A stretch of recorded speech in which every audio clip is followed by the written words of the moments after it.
Hello, welcome to another episode of Bville Live. I'm your host, Christine Neely, and today we're going to be making some homemade chicken soup. So the first thing you need is some good stock. Now, to have good stock, you need to do something over time, and that's save your chicken bones. So anytime I get a takeout rotisserie chicken, I save the bones, I throw them in a freezer bag, and I pop them in the freezer.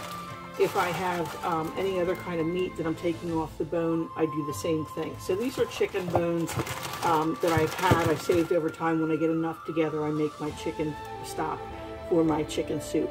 You can also do this with turkey or beef. I don't eat beef, so I usually just do chicken or turkey stock. You don't have to use bones, but it will make for the best stock there is in a tastier soup. If you don't have bones, you can just use some bouillon and water. So I'm going to take my bones and I'm going to put them in a deep pot, and I am going to fill it with water to cover. These are straight out of the freezer. There's no need to defrost them first.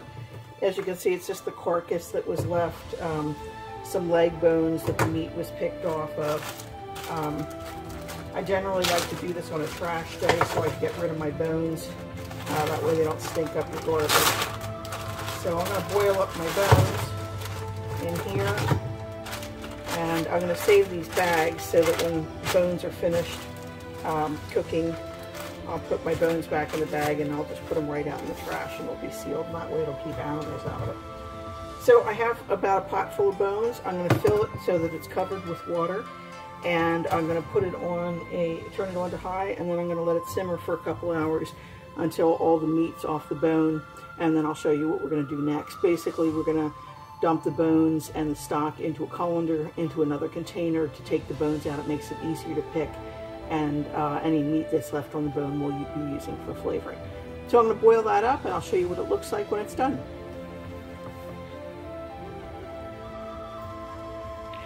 Okay, I've been cooking the soup for the stock for about an hour or two, and as you can see, the bones are pretty much falling apart. So you can strain this two ways. You can, if you have a second large pot, you can just use a colander like this, and in the sink, put the colander in the pot and dump this pot through it. If you don't have a second large pot, or you don't feel like it, you can just take a large spoon and ladle it over a plate like I have here to catch the drippings, and pull the bones out. Okay, and then after you pull the bones out, you're going to pick through, and any meat that's in there you're going to put back into the pot. Okay, so I'm going to do that now. Pull my bones out and put them through the strainer. It does go a little bit faster if you pour it, but I can't find my other pot. I'm still unpacking, so I'm just going to do it this way. So, you know, always remember, if you don't have every single tool in the kitchen, you know, like some of the expert chefs that you see on TV, it's okay. You just improvise. I mean, you could pour it into a bowl. You could do it like I'm doing it. Because, you know, in the old days, sometimes all they ever had was one pot. So, you know, we're trying to go back to a simpler life. You don't need to have every single tool. You know, some tools are necessary, but most people started out with one pot and a spoon, you know, or a wooden spoon. And really, that's all you need. So, you know, just keep going around your pot and making sure that you got all the bones out. And I think for the most part I did. You know, and if you miss one or two, it's not the end of the world. You know, sometimes when you're serving it, you'll find them. Okay, so that looks pretty good. Alright, so next I'm going to start, after I pick through my chicken bones, I'm going to start chopping my vegetables. And for the soup, you're going to need carrots, celery, onion. I happen to have a red onion left, lots of garlic. I'm going to use some microgreens. I might even throw some spinach in there. And I actually have some watermelon radishes. I'm going to tell you a little bit more about those later. So let me get chopping. So this is how much meat I picked off the bones.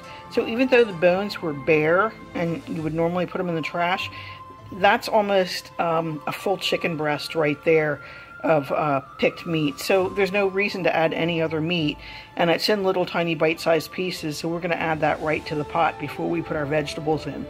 But you know, you don't want to be in the habit of throwing out stuff, especially if you can repurpose it for something else. Okay, so I've added those pickings from the meat bones to the pot, and I have my pot set on medium because I'm going to be adding my vegetables as I chop them up. So in case you haven't watched my other videos, I'm going to show you how to chop vegetables now and add them to your pot. So you can use a white onion, you can use a red onion. I prefer to use the most colorful vegetables I can find. It's better for you, they're higher in antioxidants. So you first start by cutting your onion in half. So I had the two pieces, I cut a half down the middle. Then you can see where God's given you your lines to follow. So I put the flat side down on the board, and then I'm just going to follow the lines on the outside. And I'm just going to go all the way around my onion, okay? Just like that. Nature is a wonderful thing. It tells you how to do everything in life. And then you're just going to cut across. Okay? So about a half of an onion is probably about a half a cup to 3/4 of a cup of chopped onion. So if I'm in a hurry, see how nicely that's chopped up? So, you know, when I was working, I didn't always have time to make chicken soup from scratch. So if you're in a hurry, you can just add bouillon cube, you can buy stock. Bone broth is always the best, but if you don't have time, you know, it happens when you're working. Another shortcut is you can buy pre-chopped frozen vegetables or pre-chopped fresh vegetables, and you can throw together homemade soup in minutes. So, you know, canned soup is nice if you're sick and you're in a hurry, but nothing beats homemade. And I always make a giant pot, especially as we go into the winter months, because that's when cold and flu season hits, and there's nothing better than to be able to pull out a small container of homemade chicken noodle soup for yourself or for your loved ones when they're not feeling well. So I always keep plenty of soup in the freezer. It also makes a nice gift if you want to give something to a friend. So our onions are chopped. Next, I want to show you how to chop up garlic. So I leave the garlic in the skin, and then I take the flat blade of my knife and I give it a good whack. When you do that, the skin of the garlic just peels right off like that. Okay, super easy. Now, I wanted to show you, I kept this piece because there was a little bit of rot on it, and I wanted to show you that just because you have an imperfection in the vegetable doesn't mean that you have to throw the whole thing out. So if you just simply cut that part around, you still have a usable piece of garlic. And the only thing I'm really trimming off the end of this garlic is just, you know, the stem, okay? I use a lot of garlic in my soup because, as I said, I use it as a healing soup. And that's one of the healing properties is the garlic. The garlic's going to kill any bacteria that's in your system. And you can also add lemon to it. That'll help cut the phlegm. If somebody's got a bad cold, that's also very good. They used to call Jewish chicken soup the penicillin, and the reason for that is because they always use plenty of lemon and garlic. You don't have to add the lemon if you don't like the lemon flavor. If I have lemons, I use fresh lemons. Otherwise, I just use a little bit of lemon juice. Or you can also add vinegar. That'll help too. And that has the same healing properties. So, you know, if you can use your food to heal you, that's even better. Saves on doctor visits. And, you know, unless it's serious, and of course, you know, you always want to go to the doctor if it's serious, especially if it drops into your chest, into the moon, you don't want to monkey around. But if you keep yourself healthy and you get your vaccines like you're supposed to, you know, you won't have these problems. But a lot of people are anti-vaxxers and they think something's going to happen to their kids. You know, there was a lot of negative stuff on the internet that wasn't even true about vaccines linked to autism, which is, you know, a load of malarkey. So get your vaccines and live. That's why we have a measles outbreak now. But, you know, sometimes even though you wash your hands and you do everything you're supposed to, you still get sick when so after I peel the garlic off, I'm going to smash it again with the flat of my knife, and that'll help release the oil in the garlic, which is what's going to be really good for you. So I'm smashing all those cloves, and then I'm just going to chop it up. It'll make it so much easier to go into the pot. So yeah, so I mean, there's a measles outbreak in New York. A lot of communities don't believe in vaccines. They think that, you know, government plots, all kinds of stuff that's just like totally crazy. But, you know, it's a shame because we almost had measles eradicated in this country. And then, you know, some people read some stupid stuff on the internet, thought they knew more than the doctors did. And I got to tell you, from having 2 kids that are going through medical school, they learn a lot and they're in school a lot. So if you think that you're going to know as much as they do by reading a couple of articles by some dimwit on the internet, you know, you're sadly mistaken, and it could cost you your life or your child's life or somebody else's kid's life. So, you know, don't be an idiot. Vaccinate. All right, so I'm going to put that garlic right in there. And you'll probably have to add more water than we originally did. So I'm going to put 3 stalks of celery in. Okay, I trim the ends off, but I do leave the flower part on for soup. And then just cut the stalks down like this, you know, cut them into sections. If you can keep your vegetables uniform, it'll look nicer in your soup. I don't worry too much about the uniformity. You know, it is what it is. It's homemade soup. It's the taste.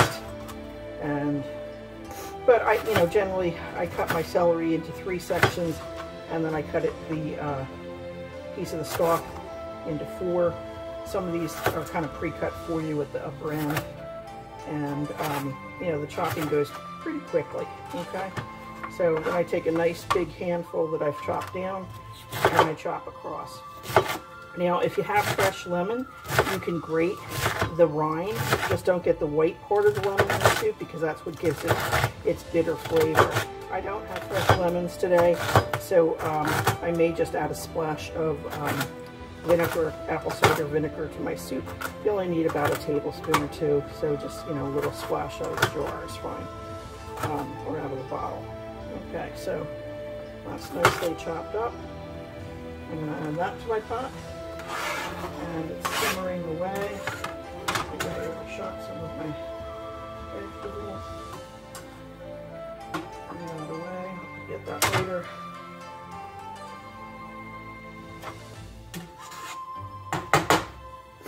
Okay, and then all I have is my carrots to slice up. So slice your carrot in half, and then in half again. So it's actually in quarters, and then slice across. If you don't have whole carrots, you can use those baby carrots. You know, frozen peas and carrots will work. I try and use up whatever vegetables I have. I'm going to be getting another fresh load of vegetables from Brady Farm this week. Using up the last of them that I had from 2 weeks ago. And I want to have plenty of room in the fridge when I get that next load on Thursday. But I'm telling you, they give you a lot of stuff in those boxes, and you can't beat fresh, organic, fresh from the farm. Since I've been buying there, I hardly end up buying anything at the grocery store. You know, a couple of packaged things. But, you know, if you have a local farm nearby and you can get it delivery or go visit, it's worth it. You know, to have that fresh from the farm vegetables, you know, farm to table, as they say. It's well worth it. And but organic, you know, you don't have to worry about pesticides. You don't have to worry about your kids having reactions to stuff. And it's healthier, you know, because a lot of pesticides are linked to cancer. And anything you can do to prevent and keep yourself healthy, you're better off with. So I'm going to chop and finish those in a second, but I did want to talk to you about watermelon radish. I mentioned it earlier. I'm going to put one in the pot because it has a slight bite to it, not much, but I wanted to show you what the inside of a watermelon radish looks like, because they're really cool. So they're pink inside, and I actually use them for when I'm making banh mi, for my pickled vegetables. So since I had some that I hadn't used yet, I'm going to slice them into thin little strips. And if you don't know what banh mi is, it's a Vietnamese sandwich, and I have a video on it. And I also made a video on how to pickle your radishes and your carrots. And you use these as sandwich toppers. So you cut them into little matchstick sections like this. Okay, and I have a jar that I started. You can look at my video to figure out how to make it. And I have a bunch of carrots in here, but when I made it, I was down in Sandbridge when I made the video, and I didn't have my radishes with me. So I'm just going to slice those up and add those in, because we'll probably have banh mi in a couple days. And I just wanted to let you know that when you make that first batch, you can keep that vinegar, sugar vinegar sauce that you made for it, and just keep adding to it. You know, I made it a couple weeks ago, and I'm still using it. The flavor's fine in it, but you know, there's no sense in throwing that out. And you know, if you can avoid throwing stuff out, you'll save a ton of money. And I think that's part of the problem with our society, is we throw too much stuff out today. But just go ahead and add those in to your jar of pickled vegetables, and the longer they stay in there, the better off they'll be. So I'm going to slice one radish for the pot, and just to give it a little unique flavor. You could also add parsnips and turnips if you have that. Really, any kind of vegetable will go into a soup. And then I'll probably add some greens. My son likes kale a lot, so I'll probably throw a handful of kale in there, maybe some spinach after the vegetables cook down. And we're going to add some seasonings to that. So I'm going to add this in, and I'm going to show you what seasonings I'm going to add, and then we're going to let it cook up. Okay, so I have all that in there. I'll finish chopping my other vegetables later. I have my microgreens. I'm just going to add those in. Give it a quick stir. Any little vegetables that are staying behind on the counter. Okay, so this is fairly thick at this point. So I'm also going to add some more water to it. So when you're making soup, you're constantly adding water. So don't be afraid to add more water. It's, you know, because some of it's going to evaporate. So I'm going to add, this is a 16-ounce glass. So I'm going to add probably 2 of these big glasses, because I know it's going to kick down more.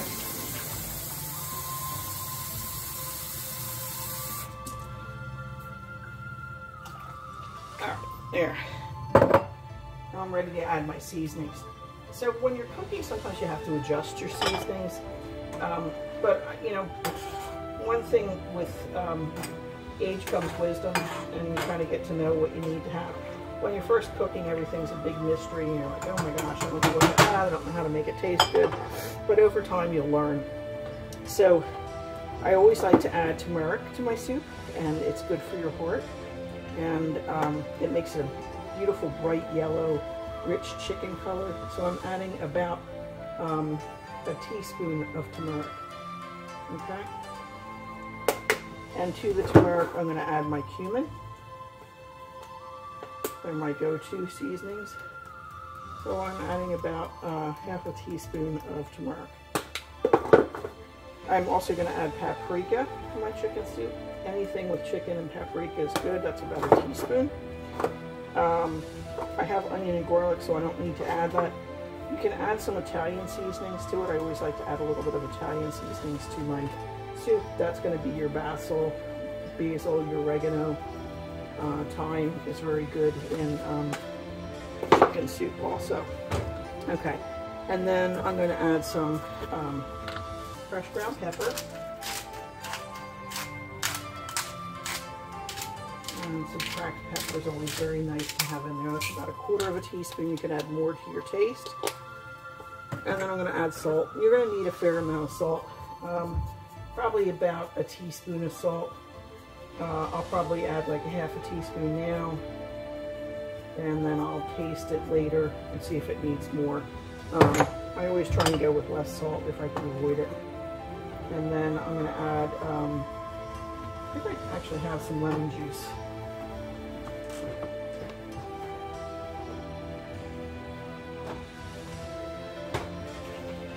So it's not fresh, but it'll do for now. So I'm going to add about a teaspoon or two teaspoons of lemon juice. Okay, so I'm going to let that cook. You don't add your noodles yet. You can add noodles or rice to this. And I'm going to be adding some egg noodles to it. I don't have time to make homemade egg noodles today, so I'm just going to cook this. This is pretty hearty, so I may not add a whole lot more in the way of greens to this, maybe just a handful of spinach. And if you want to thicken it up, you can also add an egg later, but we'll do that at the end. So I'm going to let that cook, and I'll be back later.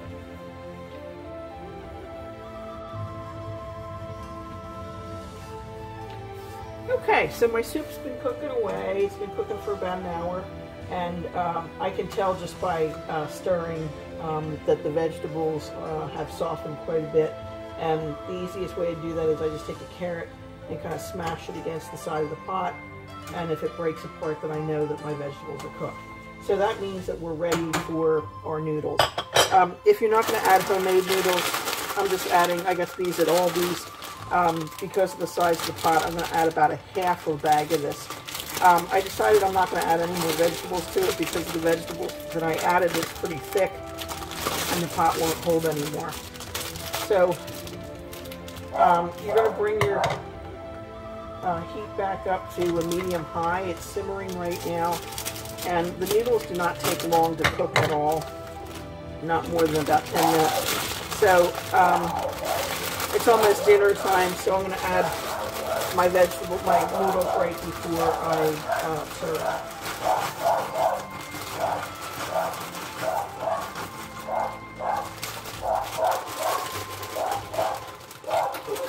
So I'm going to add a half a bag.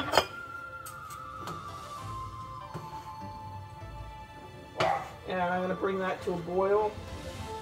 And they should be done in about 10 minutes, and we will be left with a pot of delicious chicken noodle soup, and I'll show you what it looks like when it's done.